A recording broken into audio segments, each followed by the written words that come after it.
アルアーライジュが伝えたところによると、彼はイブン・アッバースの解放奴隷であるウマイラがこう言うのを聞きました。私と預言者、彼に平安と祝福あれの妻であるマイムーナの解放奴隷、アブドゥッラー・ブン・ヤサールは、アブー・ジュハイム・ブン・アル・ハーリス・ブン・アッシンマ・アル・アンサーリーの元に入っていきました。アブー・ジュハイムは言いました。預言者、彼に平安と祝福あれがビアー・ジャマルの方から来られました。すると、一人の男性が彼に出会い、サラームを述べました。預言者、彼に平安と祝福あれは壁に向かい、顔と両手を拭ってから、そのサラームに応答されました。サヒーフ、アルブハーリー337。ハディースの説明。タヤンムムとは、水が入手できない、あるいは入手困難な場合に、アッターがしもべたちに命じた譲歩であり、彼らの生活を楽にするためのものです。これにより、礼拝やその他の崇拝行為が認められます。ムスリムが儀礼上の正常状態になく、水も見つけられず、至高なるアッターを想起したい場合、このハディースに述べられているように、タヤンムムを行うことができます。学者たちは、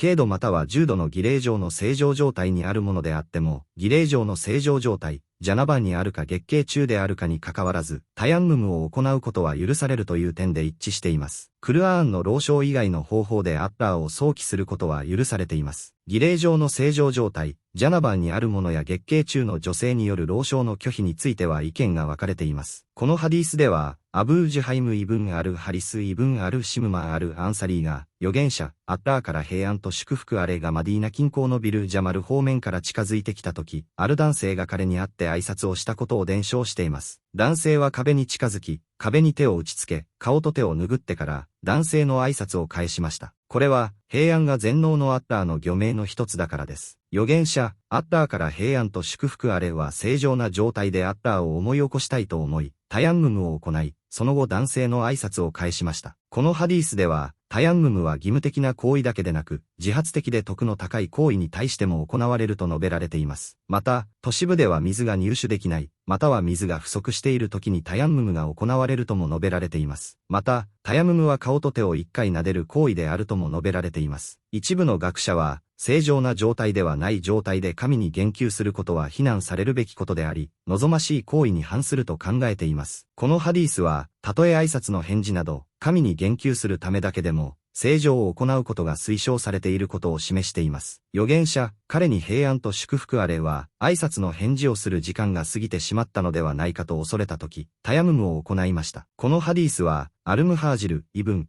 クンフドの伝承に基づくアフマドの伝承、ムスなど19034年にも記されています。クンフドはこう述べています。彼はアッターの使徒、彼に平安と祝福あれが身を清めている間に挨拶をしたが、使徒は身を清めるまで挨拶を返さなかった。それから彼は挨拶を返し、こう言った。私が挨拶を返せなかった唯一の理由は、正常な状態以外でアッターに言及することを好まなかったからだ。このハディースは、たとえそれが挨拶の返答やそれに類するものであっても、アッターに言及すること自体が正常であることが望ましいことを示しています。預言者、彼に平安と祝福あれは、挨拶を返す時期が過ぎてしまうことを恐れたため、タヤムムを行いました。さらに、預言者、彼に平安と祝福あれが挨拶を返すためにタヤムム、乾いた沐浴を行ったという事実は、儀礼上の正常状態にないものへの挨拶の返答が禁じられていることを意味するものではありません。同様に、挨拶の返答といったあらゆる早期行為において、儀礼上の正常が義務付けられていることを意味するものでもありません。これは単に預言者、彼に平安と祝福あれが行った行為であり、行為は単に何かの許可または推奨を示すものであり、義務的な命令の説明でない限り、それ自体がその義務を示すものではありません。アーイシャ・アッターの慈悲あれが伝えたハディースがあります。預言者、アッターの慈悲あれは常にアッターを念じていた。これは、ムスリムがサヒーフ